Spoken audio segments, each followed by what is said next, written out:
بسم اللہ الرحمن الرحیم۔ گمنام ہیرو کے معزز ناظرین، السلام علیکم۔ آئیے چلتے ہیں کہانی کی طرف۔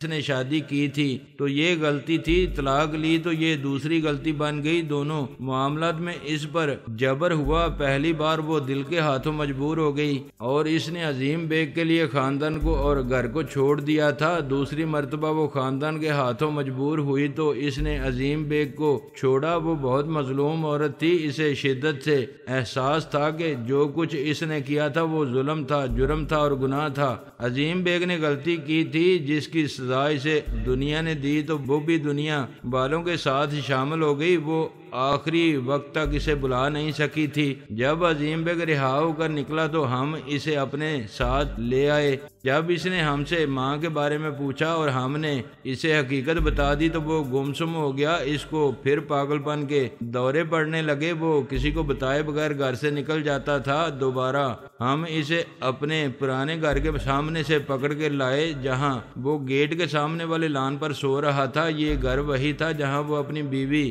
اور بچوں کے ساتھ رہتا تھا۔ ہماری ماں نے بعد میں وہ گھر بیچ دیا تھا۔ اس کو وہم ہو گیا تھا کہ یہ گھر منحوس ہے۔ وہاں ایک دو پرانے لوگ باقی تھے۔ انہوں نے عظیم بیگ کو پہچان لیا اور ہمیں فون پر اطلاع دی۔ ہم نے اس کا نفسیاتی علاج کرانے کی کوشش کی مگر اس نے انکار کر دیا۔ عام طور پر وہ نارمل رہتا تھا، مہینے دو مہینے بعد، بعض اوقات 6 مہینے تک کچھ نہیں ہوتا تھا۔ وہ گھر میں بہت خوش تھا، ہماری کامیابی پر فخر کا اظہار کرتا تھا، اپنی بہوؤں کے ساتھ خوب گپ شپ کرتا تھا اور شاپنگ یا تفریح کے لیے جاتا تھا۔ میں نے کہا تمہاری ماں کے حصے کے علاوہ اس کے بھائیوں کی جائیداد وغیرہ بھی تو تمہیں ہی مل گئی ہوگی۔ ظاہر ہے ہم ہی وارث تھے، دولت جائیداد کیا سارا بزنس ہمیں ہی ملا تھا۔ اس کے بعد ہم نے سنبھال لیا لیکن عظیم بیگ کا مسئلہ بہت سنگین ہو گیا ہے۔ تم نے ٹھیک کہا، گزشتہ بار ہم اسے لاہور سے لائے تھے، ہم نے بڑی مشکل سے اس کا سراغ لگایا تھا۔ یہ 3 مہینے ٹھیک رہا اور پھر غائب ہو گیا۔ اب اس کے بارے میں کسی نے فون پر اطلاع دی تھی، بتانے والے نے اپنا نام نہیں بتایا تھا، شاید اس خیال سے کہ ہم شرمندہ ہوں گے۔ تم نے تو اس کی حالت دیکھی تھی، ہم نے اسے رات کے وقت اٹھانے کا فیصلہ کیا۔ اب مجبوری ہے، ہم اسے کمرے میں مکفل تو نہیں رکھ سکتے مگر ایک محافظ صرف اس کی نگرانی کرے گا، ہر جگہ ساتھ رہے گا۔ رات کو اس کے بیڈ روم کو باہر سے لاک کرے گا، کھڑکیوں میں گرل ہے۔ میں نے گھڑی دیکھی اور کھڑا ہو گیا۔ آئی ایم سوری، میری وجہ سے آپ پریشان ہوئے۔ چلیں اس طرح آپ کی پریشانی دور ہوئی۔ پریشانی دور نہیں ہوئی، میں نے ہاتھ بڑھا کے کہا، ایک غلط فہمی رفع ہو گئی۔ میں باہر آیا، اپنی گاڑی میں بیٹھ گیا۔ اب مجھے واپس جانا تھا مگر سڑک آگے جا رہی تھی، شاید مجھے ابھی اور آگے جانا ہوگا۔ میں نے سوچا میں سراب کے تعاقب میں ہوں، یوں لگتا ہے جیسے وہ میری دسترس میں ہے، جتنا میں آگے جاتا ہوں اتنا ہی وہ پیچھے ہٹ جاتا ہے۔ میرے سفر کی کوئی سمت نہیں ہے مگر سفر جاری ہے۔ ایک امید مرتی نہیں کہ بالآخر اور اچانک منزل خود مجھے پالے گی۔ مزار کمیشن کے پہلے اجلاس کی ویڈیو فلم دیکھ کر مجھے افسوس ہوا کہ میں نے اس میں ذاتی شمولیت کو اہمیت کیوں نہ دی۔ میرا خیال تھا کہ یہ اجلاس محض ایک رسمی کارروائی ہوگا، فاتحہ خوانی، پھر 2 منٹ کی سوگوار خاموشی، تعزیت کی اور مذمت کی قراردادیں، جذباتی منافقت سے بھری ہوئی تقریریں، بے بنیاد اور کھوکھلے داموں والی جوشیلی بکواس۔ عظیم مشن کو جاری رکھنے کے لیے جان و مال قربان کر دینے کا عہد، عوام کے جان و مال کا، خون کا آخری قطرہ بہا دینے کے عزم کا اظہار ممکن ہے۔ کمیشن میں مزید ارکان شامل ہوں یا کسی نام کی شمولیت پر اعتراض کیا جائے، میموریل فنڈ کے قیام کا اعلان ہو اور دنیا کا 8واں عجوبہ ایک ایسا مزار بنانے کی منظوری دی جائے جیسا نہ کسی کا تھا نہ ہوگا، جسے دیکھ کر امریکی صدر بھی خواہش کرے کہ عظیم امریکی قوم سٹار وار کا اربوں ڈالر کا منصوبہ ختم کر کے اس رقم سے ایک زیادہ شاندار مزار بنائے۔ مجھے بالکل اندازہ نہیں تھا کہ مزار کمیشن کا اجلاس تحقیقاتی کمیشن کا اجلاس بن جائے گا۔ اس میں اتنا سچ انتقاماً بولا جائے گا اور اس کا اختتام اتنا ڈرامائی ہوگا۔ میں نے اس کی ویڈیو ریکارڈنگ تفریح طبع کے لیے لگائی تھی، یہ دیکھنے کے لیے کہ کون کیا فرماتا ہے۔ آغاز تو ویسا ہی تھا۔ موقع کی مناسبت سے منتخب کی جانے والی قرآنی آیات کی تلاوت، پھر اس کا حسب منشا ترجمہ و تفسیر، پھر تعزیتی قرارداد، اور جو کیمرے کی آنکھ دیکھ رہی تھی وہ شرکاء کی نظر سے مخفی تھا۔ وہ فرتے غم سے نڈال نظر آنے کی کوشش میں مصروف تھے، کیونکہ پریس فوٹوگرافر ان کی ہدایت کے مطابق صحیح تاثر دینے والی تصاویر بنا رہے تھے۔ مسلسل منافقانہ رویوں کے باعث عام آدمی بھی خاصی ایکٹنگ کر لیتا ہے۔ وہ تو لیڈر تھے، یعنی سپر سٹار، تجربہ کار ایکٹر۔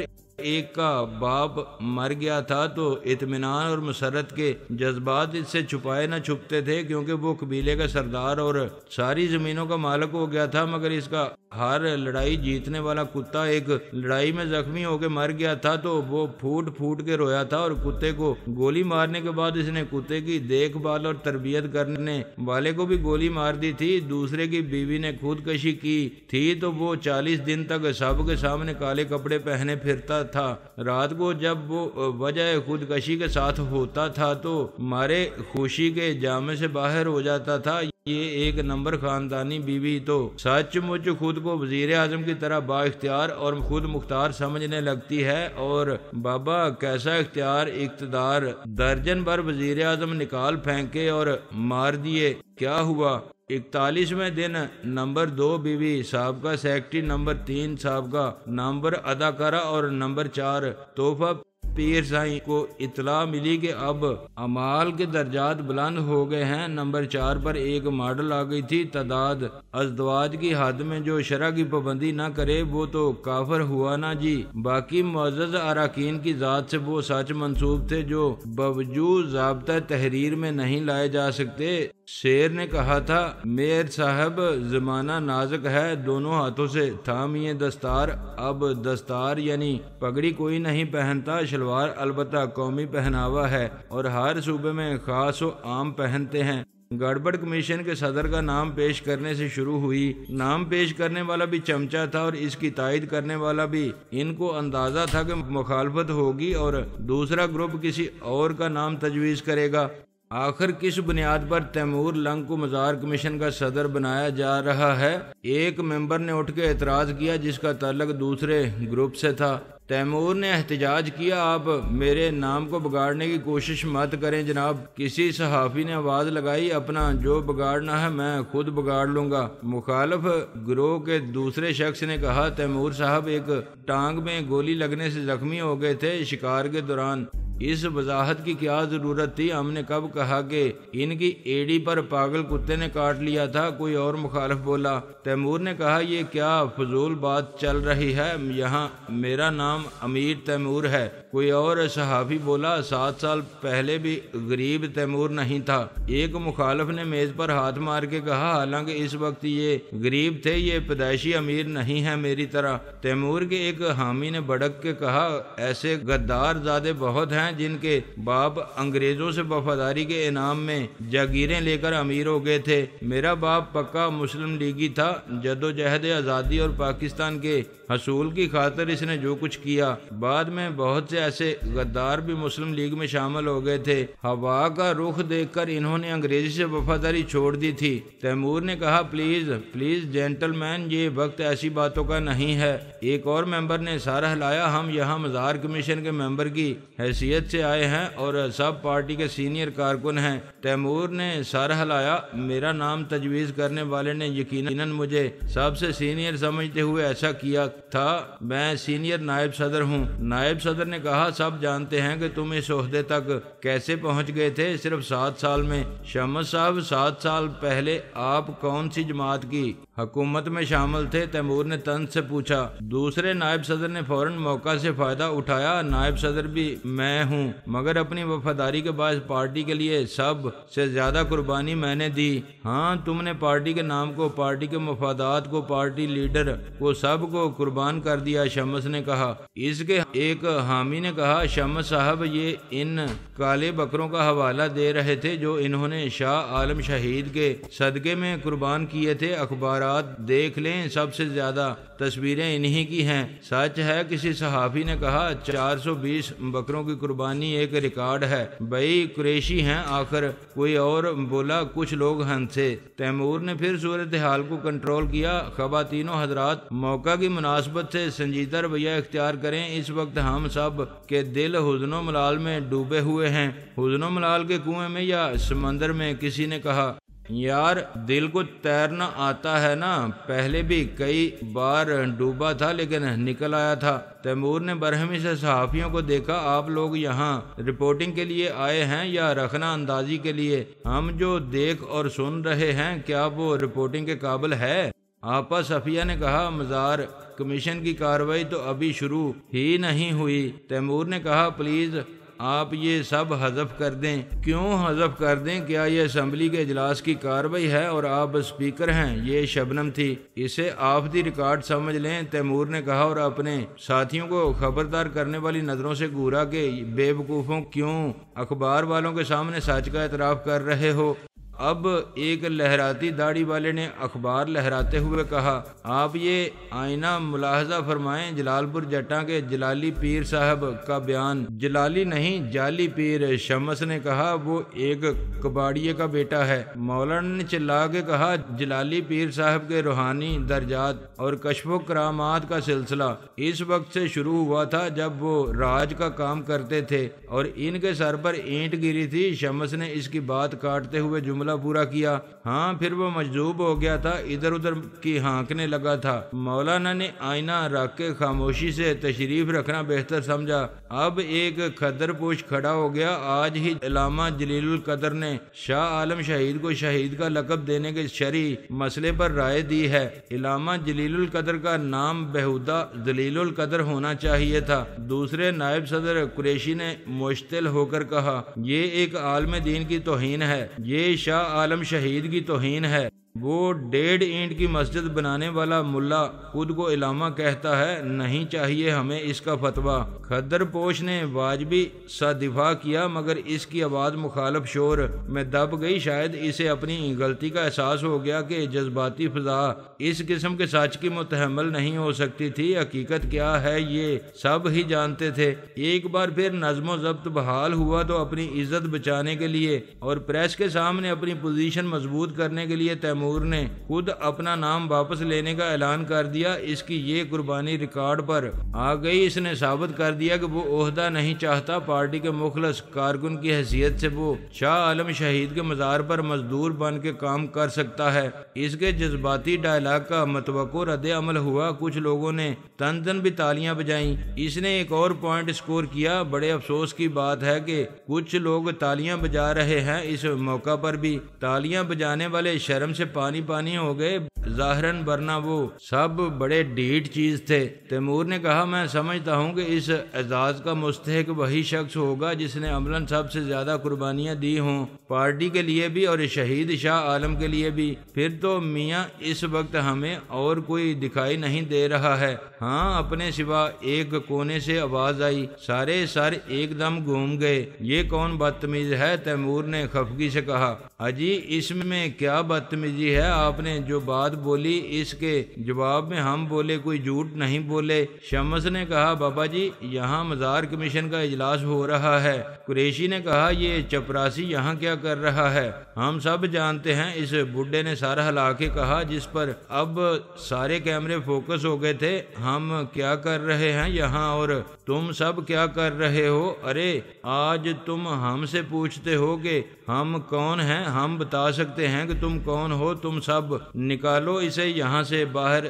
تیمور نے داڑ کے کہا۔ سفید داڑھی والا بڈھا چھلانگ مار کے آگے آ گیا۔ کون مائی کا لال ہم کو نکال سکتا ہے ادھر سے؟ ہم اپنی بات کہے بنا نہیں جائیں گے۔ ہاں ہمارا نام خدا داد ہے، ہم چپراسی نہیں ہیں۔ کسی نے کہا پرانا کارکن ہے، دماغ چل گیا ہے بیچارے کا۔ کوئی اور بولا تیمور کے حکم پر 2 مسلح محافظ اسے زبردستی نکالنے کے لیے آگے آئے، مگر خداداد نے چلا کے کہا، ارے ہم پاگل نہیں ہیں، اخبار والو تم دیکھ رہے ہو کوئی ہماری بات بھی نہیں سنتا۔ شبنم نے کہا، کیا بات ہے، کیوں خائف ہیں آپ لوگ اس بوڑھے سے؟ دوسرے صحافی نے کہا، کیوں اس کی بات سننا نہیں چاہتے؟ تیمور نے مسلط کو سمجھتے ہوئے محافظوں کو روک دیا، خداداد تم اپنی بات بعد میں بھی کر سکتے ہو، نہیں ہم جو بولیں گے سب کے سامنے بولیں گے، ابھی بولیں گے۔ تم قربانی کی بات کرتے ہو، ہم سے پوچھو ہم نے کیا قربان کیا؟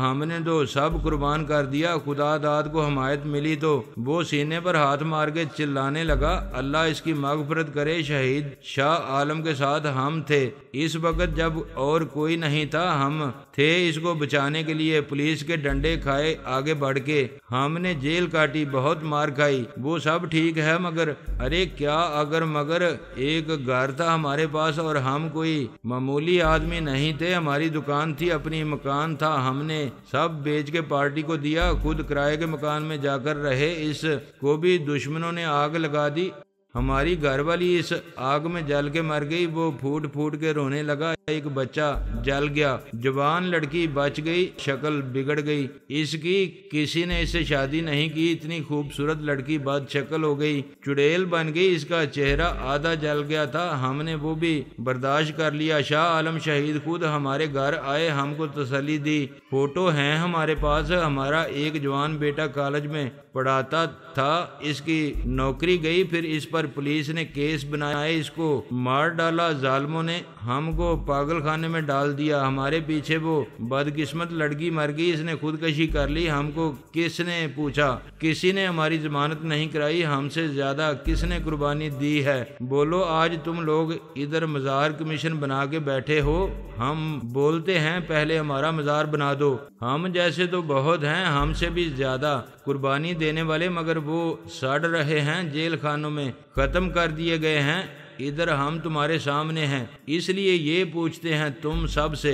اجلاس میں ذرا سی دیر کے لیے سناٹا طاری ہو گیا تھا، مزار کمیشن کے اراکین ایک دوسرے سے نظریں چرا رہے تھے اور اس سفید ریش بڈھے سے آنکھ ملانے کی ہمت نہیں رکھتے تھے، جو کچھ اس نے کہا تھا اس کا ایک ایک لفظ سچ تھا، کسی ثبوت کے بغیر بھی سچ تو سچ ہی رہتا ہے، پھر وہ سب سچ کی اتنی کڑواہٹ برداشت نہیں کر سکتے تھے، ایک آواز ہو گئے، نکالو باہر اس پاگل کو، یہ اندر آیا کیسے؟ بلاؤ سیکورٹی والوں کو۔ محافظوں نے اسے چیختے چلاتے بڈھے کو پکڑ لیا اور باہر لے گئے۔ خداداد نے جو کچھ بتایا تھا اس کا ہر لفظ صداقت پر مبنی تھا، وہ سب جو وہاں جانتے بوجھتے انجان بننے کی ناکام کوشش میں مصروف تھے خداداد کو بہت اچھی طرح جانتے اور پہچانتے تھے، اور ایسے ان گنت مخلص یا بے وقوف کارکنوں کو بھی جو آج صف مجرمہ میں شامل تھے، انہی کے دستے عنایت تھے، کنجے زنداں میں تھے، خواری کے صدمات سے دل زدہ